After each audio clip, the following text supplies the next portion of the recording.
এতগুলো বছর প্রকৃত অর্থে তুমি নিজের জন্য কিচ্ছু করনি, নাথিং। ওই মানুষগুলোর জন্য শুধু সেবা করে গেছো। অনেক ক্ষেত্রে ভরসে ঘি ঢেলেছো। ছেলে মেয়েদের কথা বাদ দিয়েও বলছি, তুমি শুধু নিজেকে লোকাচার, বাজে নিয়মের মধ্যে নিজেকে আটকে রেখে দিয়েছো। একবারও নিজের কথা ভাবনি, একবারও ভাবনি যে একটা সময় নিজের মুখোমুখি নিজেকে দাঁড়াতেই হবে। একদিন আয়নার সামনে দাঁড়িয়ে তোমাকে নিজেকে প্রশ্ন করতে হবে যে তুমি সত্যি কি পেরেছ, কি করতে পেরেছ, পৃথিবীকে কি দিতে পেরেছ। সেদিন তোমার কাছে কোনো উত্তর থাকবে না।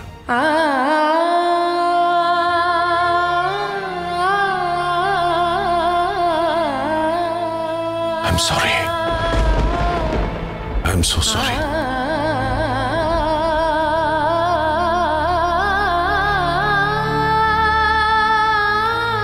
সরির তো কিছু নেই। তুমি যা বলছো তার প্রত্যেকটা কথা ঠিক, সত্যি তো। কিন্তু এখন আর আমার দ্বারা কি করা সম্ভব, কি করব আমি? জীবনের যে কোনো সময় থেকে শুরু করা যায় Kamalini. You can start from anywhere, anytime. And there's always a first time. তোমার জীবনের অনেকগুলো বছর হারিয়ে গেছে, কিন্তু তুমি আবার নতুন করে শুরু করতে পারো। যা হারিয়ে গেছে সেটা নিয়ে ভেবে কোনো লাভ নেই। যেটা সামনে আছে সেটাকে আঁকড়ে ধরো। ফটোগ্রাফি ক্লাসটা ভালো করে করো। ফটোগ্রাফি করে অ্যাওয়ার্ড পেয়েছো, এখন এই ফটোগ্রাফিটা আরো ভালো করে মন দিয়ে শেখো। আমরা আমাদের পুরনো কথা চাইলেও ভুলে যেতে পারি, কিন্তু সেখান থেকে শিখতে পারি। আমরা যেমন ভালো অভিজ্ঞতা থেকে শিখি, তেমন খারাপ অভিজ্ঞতা থেকে আরো বেশি শিখি। তুমি এতদিন নিজের কথা বলতে পারোনি, আজকে তুমি নিজের কথা বলতে পারো। আজকে তোমার কোনো বাধা নেই, তুমি বাড়ি থেকে নিজের ইচ্ছে মতন বেরোতে পারো। নিজেকে তৈরি করো কমলিনী, নিজেকে আরো বিশাল করে তৈরি করো। না, কথা বলতে বলতে অনেকটা সময় চলে যাচ্ছে। দাঁড়াও, খাবারটা রেডি করে আনি। আমি করছি। তুমি বসো, আমি করছি। তোমার বাড়ি বলে সেটা ধরে নিয়ে চুপ করে বসে থাকো। কেন তুমি খাওয়াবে শুনি সাজিয়ে গুছিয়ে? আমি কেন খাওয়াতে পারি না? নিশ্চয়ই পারো, কিন্তু আমারও তো ইচ্ছে করে। আমি সারা জীবন একজন মানুষ চেয়েছিলাম যাকে যত্ন করতে পারি, কিন্তু সারা জীবনে একজন মানুষও তো পেলাম না যাকে যত্ন করতে পারি। এই একটাই তো মানুষ যাকে একটু যত্ন করতে পারি, যার মুখের সামনে একটু খাবার সাজিয়ে গুছিয়ে ধরতে পারি, যাকে রং বেরং পোশাক পরিয়ে তার ভিতরে চাপা সমস্ত গুণগুলো বের করে এনে পৃথিবীর সামনে প্রকাশ করতে পারি। এর থেকে বেশি শান্তি আর কিসে পাওয়া যায়? এর থেকে বেশি ভালোবাসার আকাঙ্ক্ষা আর কিসে মেটে বলো তো? দাঁড়াও, আমি আসছি।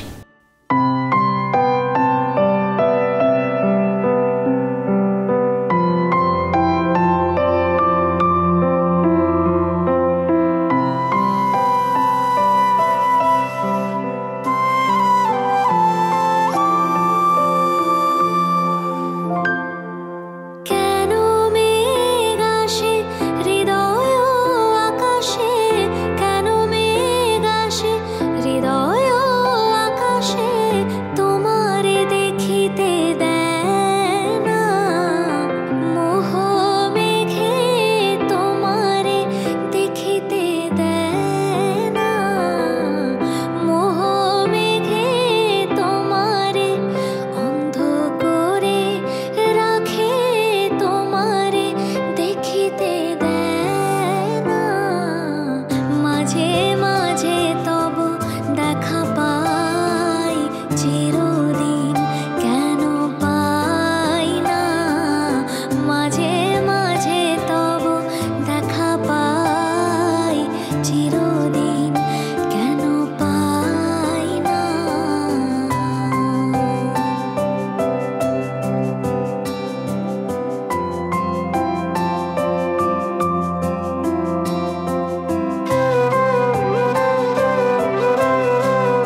আজ হঠাৎ গান গাইতে ইচ্ছে হলো?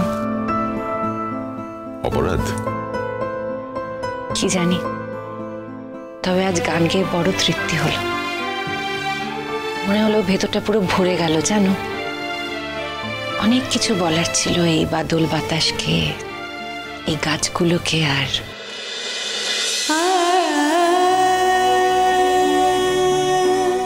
তোমাকেও।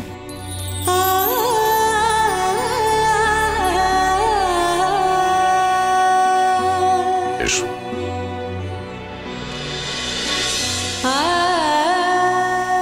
কে নেবে? চলো বুড়ি। তুমি আমাকে হঠাৎ বুড়ি বলে ডাকছো কেন? আমার ইচ্ছে, আমি তোমায় যা খুশি নামে ডাকতে পারি। কমলিনী, বুড়ি, লক্ষ্মী মেয়ে, তন্দ্রা হরণী, যা খুশি। সেই অধিকারটুকু আমার জিম্মায় থাক বুড়ি। এসো।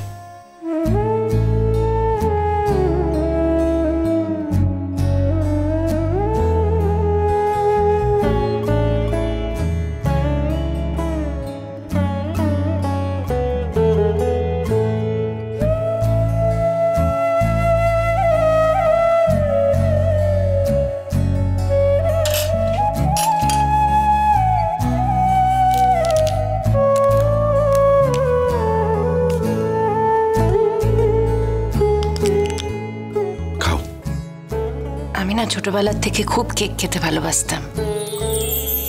বাড়িতে যখন কেকগুলো আসতো ডিম ছাড়া, আমার একটুও খেতে ভালো লাগতো না। বাচ্চাদের জন্মদিনে বা অন্যদের জন্মদিনে যে কেকগুলো আসতো, তখন সেগুলোর দিকে ঝুলঝুল করে তাকিয়ে থাকতাম জানো। জানি, কষ্টে আমার বুকটা ফেটে যেত, ফালা ফালা হয়ে যেত, কিছু করতে পারতাম না। এটা জেনেও যে তুমি কেক খেতে ভালোবাসো। তারপর নিয়ম করলাম জন্মদিনে আর কেক আসবে না।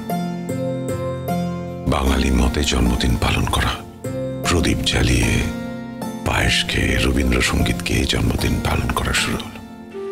বাড়িতে কেক আসা বন্ধ হয়ে গেল। আমি বুঝতে পারি, আমি কেক খেতে ভালোবাসতাম আর কেক খেতে পারতাম না বলে তুমি এই নিয়মগুলো চালু করেছিলে। এত ভালোবাসা যায় কাউকে? চিরসখা হে